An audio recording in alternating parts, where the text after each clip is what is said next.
percent. You've heard things like printing money. So here to help us understand what that means, why you should care, David Reyes with the Reyes Report.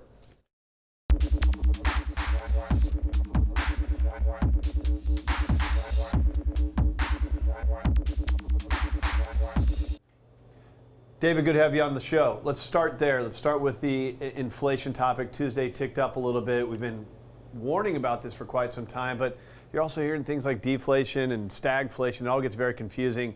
What's it mean, and what does it mean for the people watching at home today? Well, it's the first time, Craig, that the inflation's actually ticked up in about 3 months. You saw gas prices up for the first time in a while. Oil stabilized. You saw housing. New home sales were up 7.8%, as you mentioned, the highest since 2008, and inventories are shrinking. So it's good news for builders. Building stocks soared. Am I concerned about inflation? Quite honestly, not at this point in time.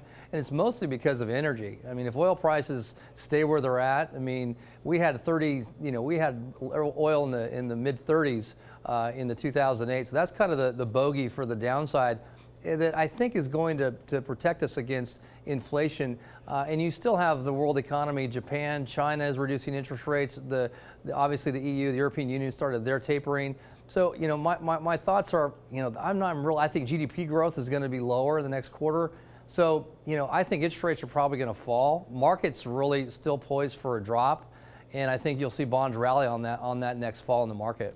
So, David, when you saw that inflation tick up on Tuesday, I think that creates a little bit of fear in the market that it's going to cause the Fed to raise interest rates. Is that a fair statement? That's a fair statement. So the market doesn't want the Fed to raise interest rates because the market likes low interest rates.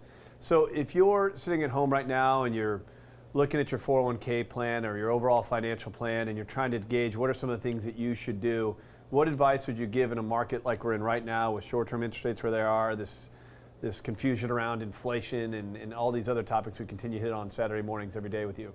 Yeah, I mean, you heard the first segment of that video roll that you did, and they were talking at every word, patience and what is the Fed. I mean, I had a printout of the highlights and the red line of each word of the Fed changed. I mean, it's quite ridiculous right now. And you said the key word, Craig, is plan. You better have a plan. That's the key. If you don't have a plan, which unfortunately most people don't, it's kind of they're winging it.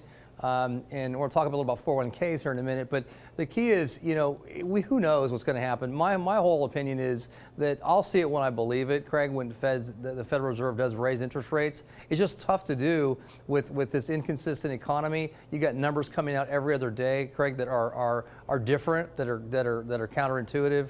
And so I'm kind of a wait and see guy. They're talking, July maybe, a June raise. But again, I'm pretty cynical about them raising rates anytime soon, in my opinion. But that's my opinion. Outside of the